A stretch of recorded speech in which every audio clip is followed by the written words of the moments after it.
Sarah, welcome to the Australian Standfirst and Finn Black Theatre. Thank you for having me, Stirling. The first question is, what is the difference between charity and philanthropy?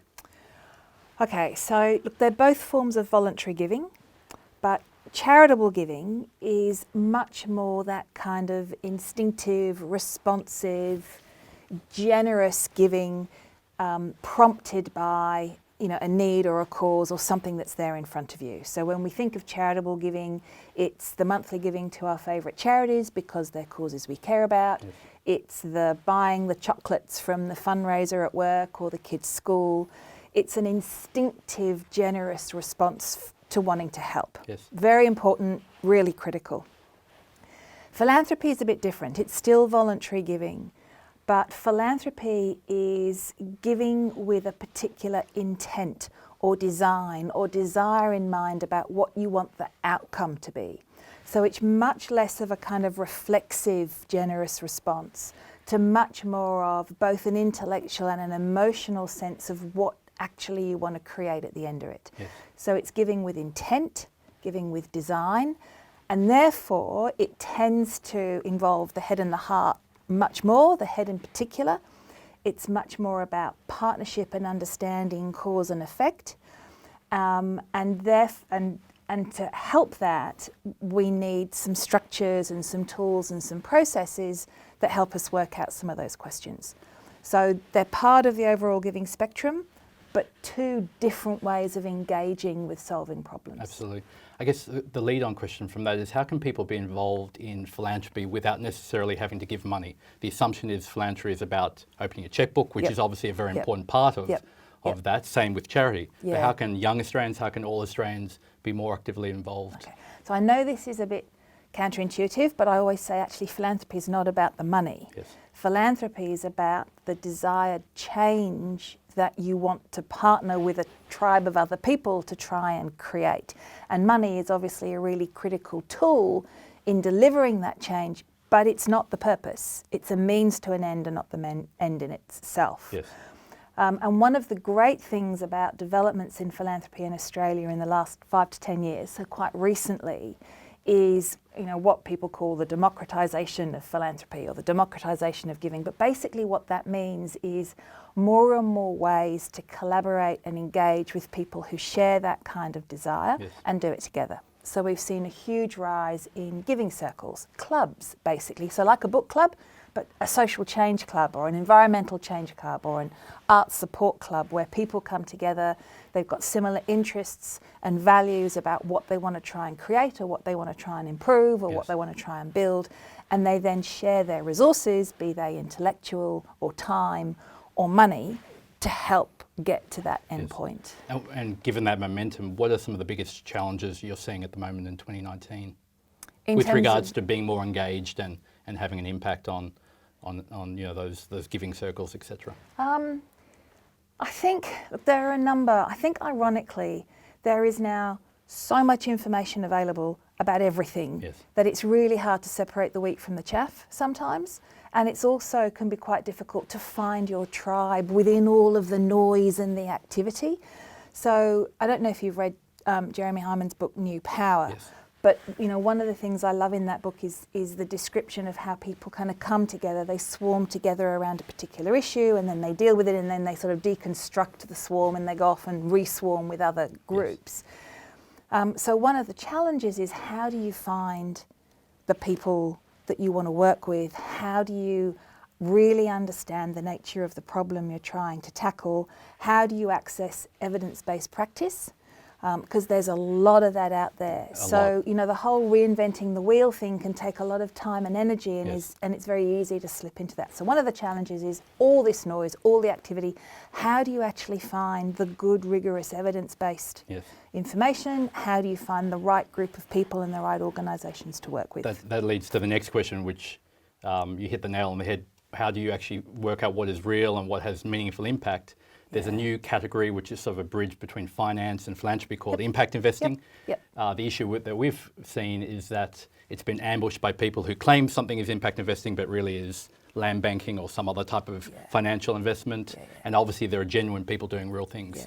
How can people identify, without coming from a financial background, what is real and what is sort of Well, look, I think in a simple way, there are a lot of organisations and people out there who are independent and who can help you do that. Yes. So in the charitable sense, for example, if you're a RIGI-DIG registered charity, you'll be listed on the ACNC. And if you're not listed on the ACNC, then you are not a formally approved and regulated charity. Yes. Similarly, there are groups like Philanthropy Australia, there are the Social Impact Hub, groups like yours, Yes. who have got that kind of independent, third-party panoramic view, Yes. who can provide advice or otherwise on where to go. It is very tricky for all stakeholders, simply because, again, there is no legal definition of what is an impact investment, for example. No, and look, one of the things is when we see this in every part of life, when there's a new movement or a new way of thinking or a new way of working or being that attracts attention and money, everybody swarms to the same honeypot, good, Yes. bad and indifferent. Yes. So you do have to be careful, because people can sniff that there's an opportunity to make some money by using some particular words in a way. So go to the trusted sources, go to the regulators, go to the peak bodies, go to the experts and actually get their Yes. advice. What are we seeing overseas that we can learn from? Particularly the US has been very active, obviously, in philanthropy for 100 and something years. What are some of the trends that you're seeing from North America that we can use or leverage here in Australia, but also to be careful not to replicate bad habits? Okay, that is a great question. So, Very, very open-ended. Yeah. So you might have pushed a bit of button here. So I'll answer it in two chunks, if that's okay. The first one is, in terms of philanthropic practice, I think in Australia we have every element of world's best and worst practice here. Yes. So it's not as though the US or Europe or China or anywhere else is doing things in a vastly different way. Actually, they're not. And if you were to ask me for examples of best practice philanthropy under any of the various ways it can be executed, I can give you Australian examples. The big difference between here and, say, the US and Europe is the volume of practitioners in that space. Yes. So whilst in the US they might have a couple of thousand people working in a particular way, we might have 10. Yes. Because philanthropy, we're a small country with a small population, and philanthropy is really pippy as an element within that. So actually, in terms of the practice, we are as good as anywhere in the world. When it comes to what to watch out for, this is actually where we are starting to play a bit of catch up, because we haven't had individual philanthropic entities big enough in Australia until now to really flex muscle on their own. Our philanthropy, whilst we've had the breadth of practice, just the volume's been really quite thin. We're now starting to see 2, 3, 4 kind of real mega trusts and foundations who suddenly have got enough scale on their own to really shape and influence policy and practice. And so the questions around legitimacy, the undemocratic nature of philanthropy, the unaccountable nature of philanthropy are now starting to bubble up here, whereas they've been questioned and talked about in the US and Europe for a long time.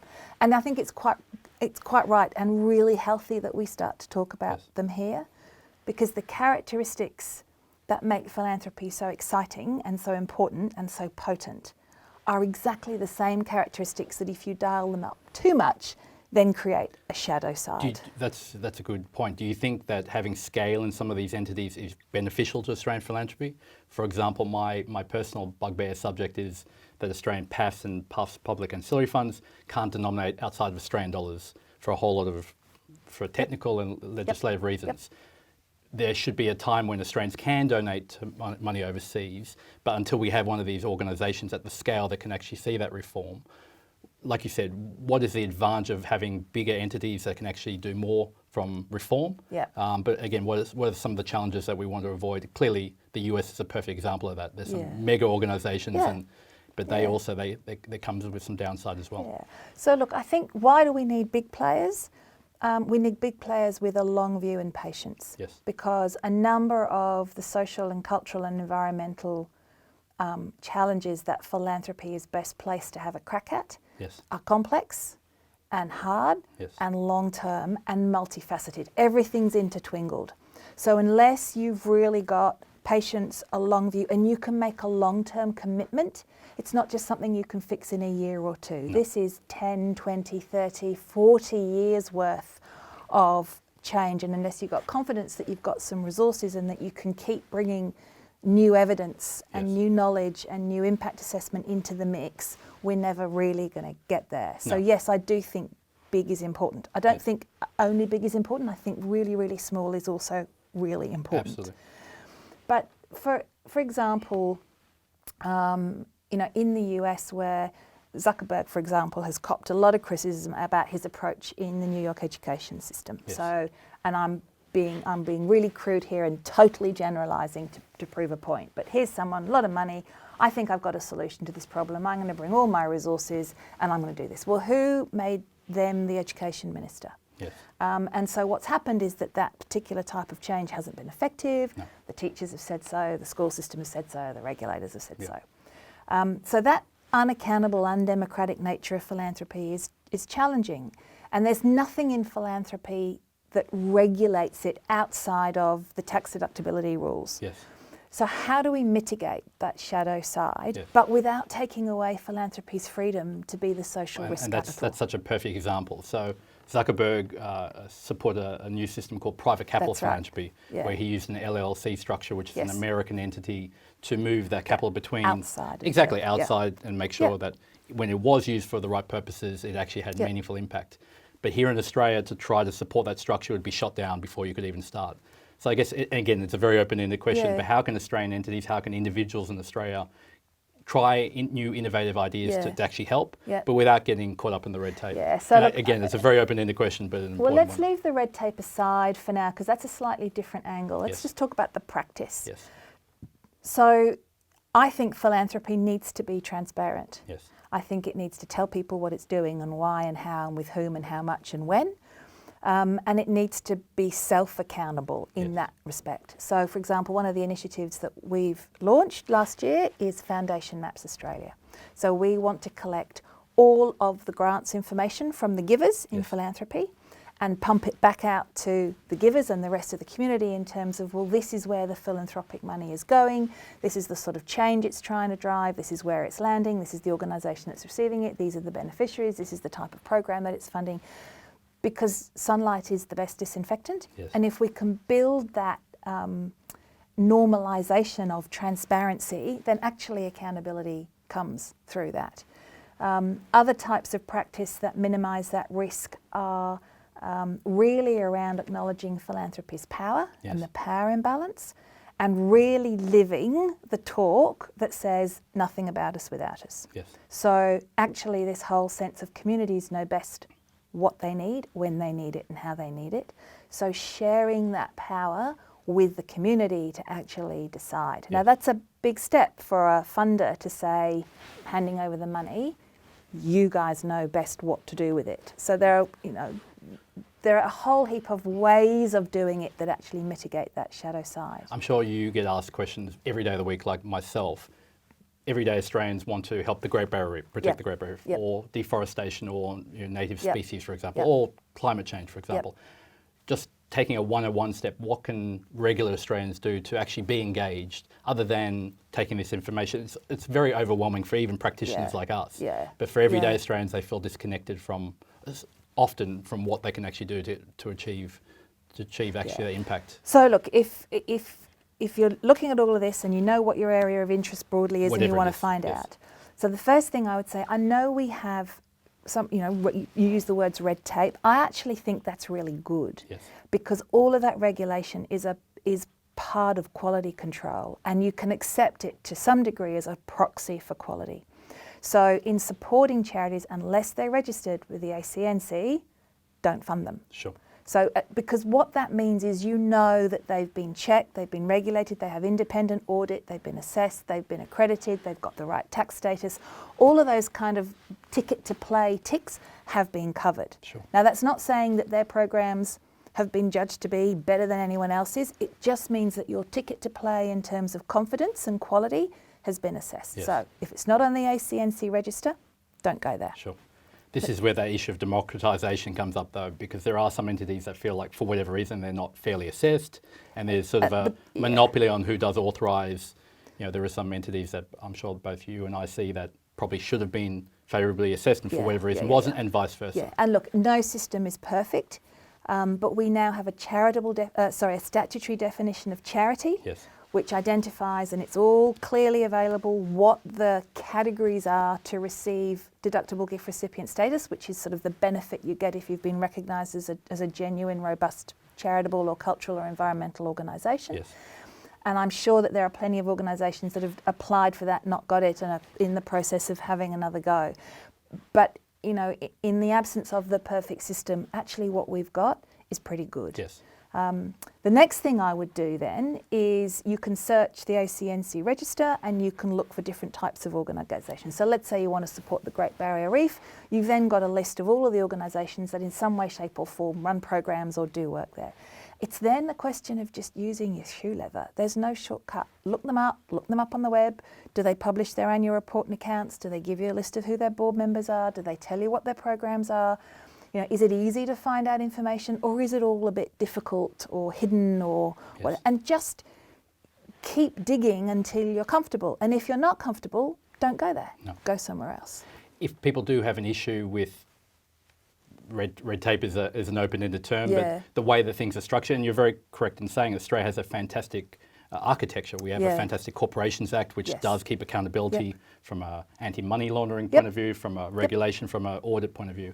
But I get fielded questions all the time, and again, I'm sure you do, on a daily basis. People feel, for whatever reason, parts of that process need to be challenged or rethought. What route do people have through Philanthropy Australia, or through what route do people have to say to have their voice and say, can we have another look at whatever that regulation happens to be? Not just the regulation, but if people have challenging views on doing things differently. So if someone is looking to give and they have a complaint or an issue or a concern about a charity, ACNC. It is the single national regulator. That's your go-to. They have to receive it, they look at it. If they deem that there's something there to investigate, they have to investigate it, then they have to report it. And if there is something then that they deem has in any way been inappropriate or against the regulation, they will take action and they will deregister charities if they have to. And they've done that plenty of times over their 5-6 years of existence.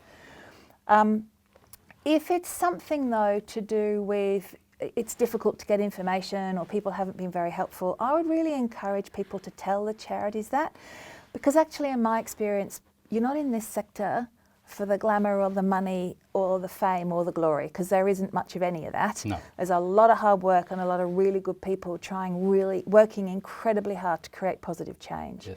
So actually, a lot of the time, if there are problems, it's because they haven't had the resources or they haven't thought about it. So I would really, if it's that sort of an issue, I'd really encourage people to talk to the charity and help them. Yes. Volunteer to help them do it. So actually create the change that makes it better for everybody. Yes. So, you know, you're always going to get one or two bad apples in every sector, but in this sector, to be honest, there's not a lot of money to be made. There's no fame to be had. There's no glory to be had. No. People are in it, in my experience, and I've been in this sector a long time, predominantly for all the right reasons. Yeah. And there's a lot of work and are to be done. doing their best. Yes. Yeah. I guess you've half answered my next question is, in this digital age, people refer just to the internet, or like hosting this interview on YouTube. Yeah. But some people are feeling more disconnected from the actual, work or the cause. Yep. How can all Australians be better in touch and better engaged, not just looking on the internet, Yeah, which yeah. is an important, as you Yeah, said, information stream, but how can they actually, through Philanthropy Australia or in general, be more actively engaged on the ground? A couple of things. I mean, there are organisations like Philanthropy Australia that people can join. So come and join, be part of our community, access all of our resources. We have a thing called the Better Giving Hub, which is our online community of practice with a whole heap of resources and tools on it. But actually, in terms of being part of the community, I would encourage people to volunteer. So in terms of what matters to you, what pushes your buttons, what either excites you, what makes you angry, get involved and learn that, because there is nothing quite like lived experience to inform and educate and build out that practice. So roll up your sleeves, get involved. There are plenty of giving circles to join. There are plenty of volunteer groups around issues. A lot of charities, particularly the large ones now, have got kind of new gen programs, which is part volunteering, part giving, part education. There are some terrific examples and ways to get involved. So either join an organisation like ours and learn through a tribe and a peer group, or actually roll your sleeves up and get involved and learn that way. Yes. Last question, and it really is an open-ended question. Where do you see Australian philanthropy in the next 5 or 10 years? Where are we headed?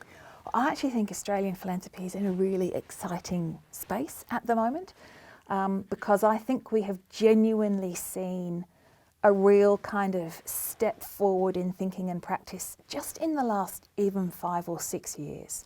For example, many more Australian practitioners are now comfortable with thinking about advocacy and policy change and system change. Yes. So, you know, their sightline is going a bit more ambitious and a bit further away. We're seeing practice in change in terms of, rather than, you know, predominantly funding year-to-year programs, really thinking about 3, 5, 10-year commitments to a change process, Yes. rather than the widgets that are needed.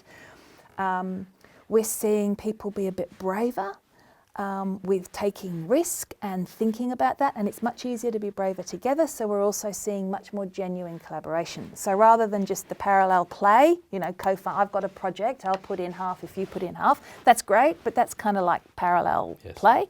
We're now actually seeing genuine user design, engagement, sharing power, thinking about it. So if we hope that escalates and grows and continues to become the norm of the practice, then we're going to have much more success at tackling some of the challenges that we're having a crack at. I think it's really exciting. We just need more. We need more people coming and working that way. Fantastic. More to come. Thank you Yeah. again, Sarah. Welcome. Thank you. Cheers.